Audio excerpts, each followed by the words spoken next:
And coming up today on why is this such a pain in the ass on a CRF.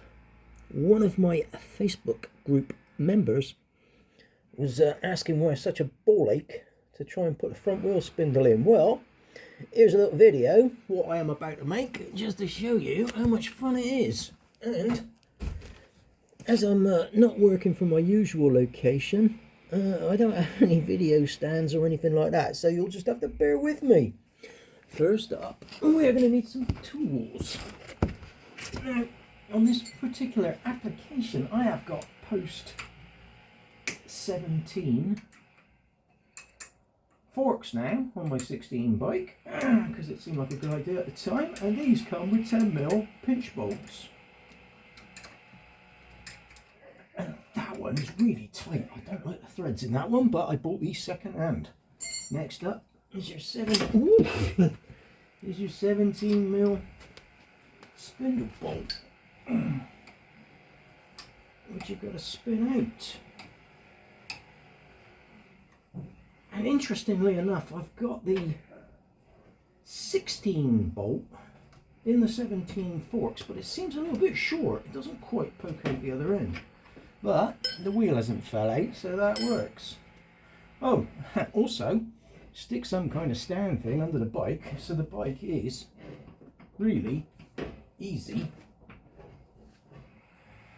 but just about enough to lift off the floor. Pull your bolt out. And when you do this, make sure, don't just let go of the bike, because if you ain't got it balanced right, it's going to fall down. Right.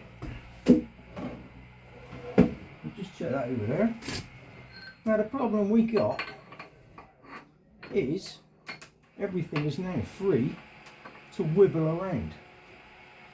Now this side is only a damper, so you can get on misaligned just like that. It's not easy. Sorry, it's not hard. It happens all the time. But when you're putting your wheel back in, I'm trying to think of the best shot to illustrate this.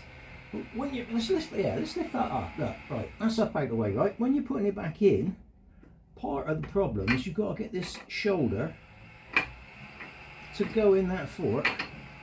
And the only way it's going to go in that fork, because it doesn't have a leading edge just there, see? That's actually a thing, to be honest. I might even chuck this in my lathe now and just put a leading edge on there just to make it easier to go back in. But that is part of the problem, is getting that to go in there while it's also square in there. See that, see? I'm trying to put the bolt in the hole, but it's banging on the shoulder because this is cocked ever so slightly that way, and this is cocked ever so slightly that way. And in amongst all of that lot, you've got to get the brake pads in as well.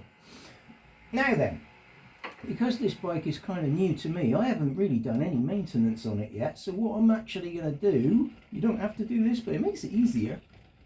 Take the caliper off. And the reason we're going to get the right socket. The reason we're going to drop the caliper off is because if you're in here doing maintenance or changing a tyre or whatever, or wheel bearing, yada yada yada, it does not hurt in the slightest to take this caliper off and service the sliding pins, because it is a thing. If you use the bike aggressively, it will be a thing that the grease will dry out in here and it will stop sliding. Oh, haha. And I've actually got a perfect example of this, because this bike, the pads are shot on that side and they're still quite meaty on this side. That suggests that as the pads wear down, the caliper has not been sliding properly, or it's actually, because that one's thinner, it would suggest to me that this one has been sticking and this side has been rubbing harder on the caliper, on the disc, than that side. So let's have a look. On a freely sliding caliper, this should be absolutely one-handed easy. No problemo. Not a single problem in the world to get that to slide over. But as you can see there, I'm making a right dog's dinner of it. So I should have took the pad bolt out before I took the caliper off. But it is Saturday morning and I've only really had 2 cups of coffee, so I'm not really on it, not yet. I'm working slowly. This will be a long video. I usually try and cut them down to under 1 minute, just for everybody that's got AHAD and they can't handle a long video. I'm guilty of that. But sometimes the only way you can really get to learn is just to see everything bit by bit. Right. So the sliders are off. You're quite a long way away. I don't really want to touch the camera because then it's hard to get it back in focus. These pistons are appallingly dirty. So what we're going to do is we're going to clean them up carefully with like a Scotch-Brite pad or something. Well, I'm not going to do that on this video, but that's what we're going to do. My pins aren't that bad. There's a tiny bit of evidence of some white grease left on there. But as you can see, that one's kind of a sticky black colour and that one's all shiny because there's no grease in it at all. Right, well, we'll service them. The pads. They're not worn right out yet. They're worn right out when you can no longer see the dirt grooves.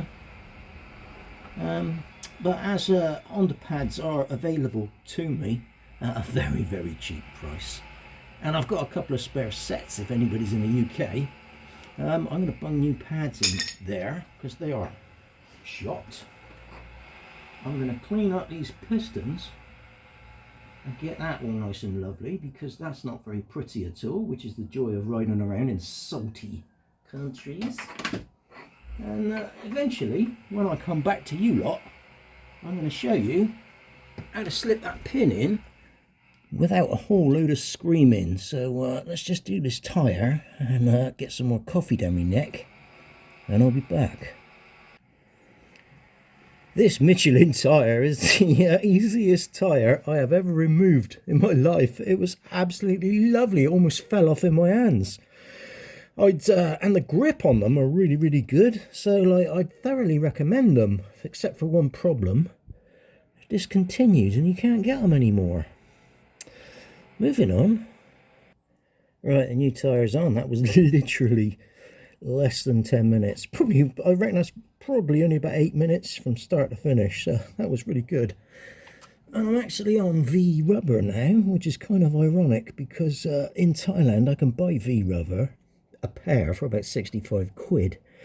And I've just had to pay 130 odd quid for them here in the UK. But this is what it is. Anyway, with that lot done, let's chuck that. Oh no, actually, we're coming up for the pop shop now, aren't I? I'm probably going to have to move the camera to get you the pop shop. I'll just set that up.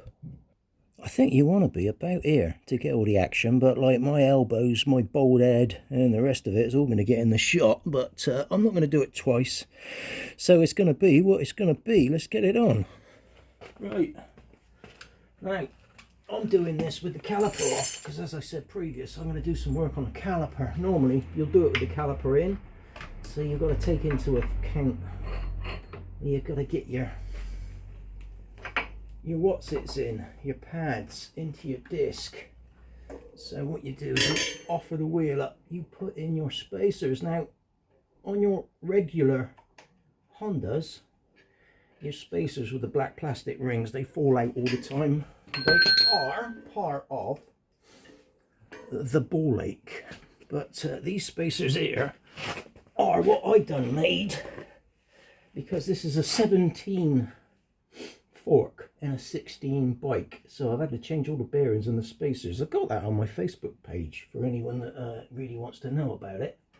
So starting off, we're going to get the spindle into the wheel, and we're going to get the height of the bike right. So I always do this from the left hand side, so now I'm in my own way to try and make a video. How are we going to do this? How are we going to do this? So getting in my own way, I'm my own worst enemy here. try and get my knee under there just to get that in. Right, once your spindle's in, I won't say balls deep, but once he's in up to this point here, the next problem you've got now is it's necking. Oh, I did say I was going to take the chamfer off on the lathe, didn't I? Too late. Let's all do it like we'd all have to do it in the street. Right, let's get a better fighting position. If you got your bike balanced nicely, you could probably get your shoulder up under the front fender and get a bit of a lift on, but no, not today, sir. Right. My spindle has shot straight through and it's come out the other side. Let me have a look, see if you can see. Now you can't see that, can you? Oh, if I move the camera now, everything's going to be out of shot. But anyway, take my word for it. The spindle is sticking out this side in front of the fork leg, so it's no good. So I'm going to push the spindle back in. Now bring the wheel. Yeah, the pop shot. You could, well, yeah, the pop shot consists of both sides, but what it actually is you holding the bike free enough for this bolt to start on the threads this side without this fork leg being cocked and causing the threads to cross. And this bit is the ball ache. So here we go. Oh, I'll tell you what is happening for me. When I had the bike balanced before, the diameter of the tyre was a lot lower. Now I've got the knobbly in, the diameter of the tyre is higher, so the wheel's not spinning on the ground. So that's done messed me up. So what you want to watch out for is to make sure that you've got enough free wiggle.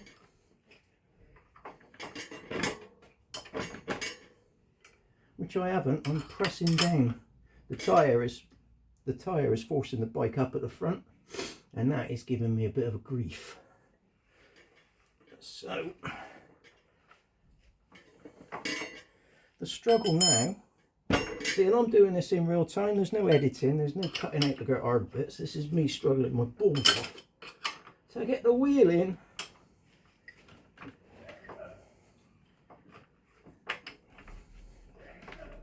and you've got to keep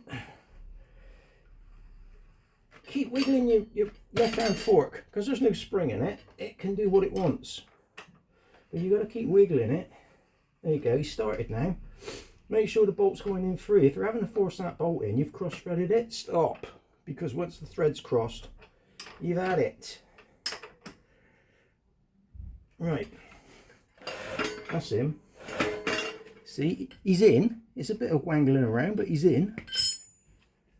It did make it easier with the caliper off. But that's him. So, now we're going to do that bolt right up. Now, a lot of people say you've got to straighten the forks back up by getting it off the stand and pumping it on the ground to get the distance between the two bottoms, fork bottoms, get the distance right before doing up the pinch bolts. Now, if I'm going to do that, which I usually don't bother doing, but I'm sure someone on the internet will correct me. Now, if I did that, like, I'd be doing that off the video, because I can't be asked to do it right now because I've got to sort the caliper out. So really, for the point of this video, which I've been waffling away on, we pretty much covered everything we needed to do.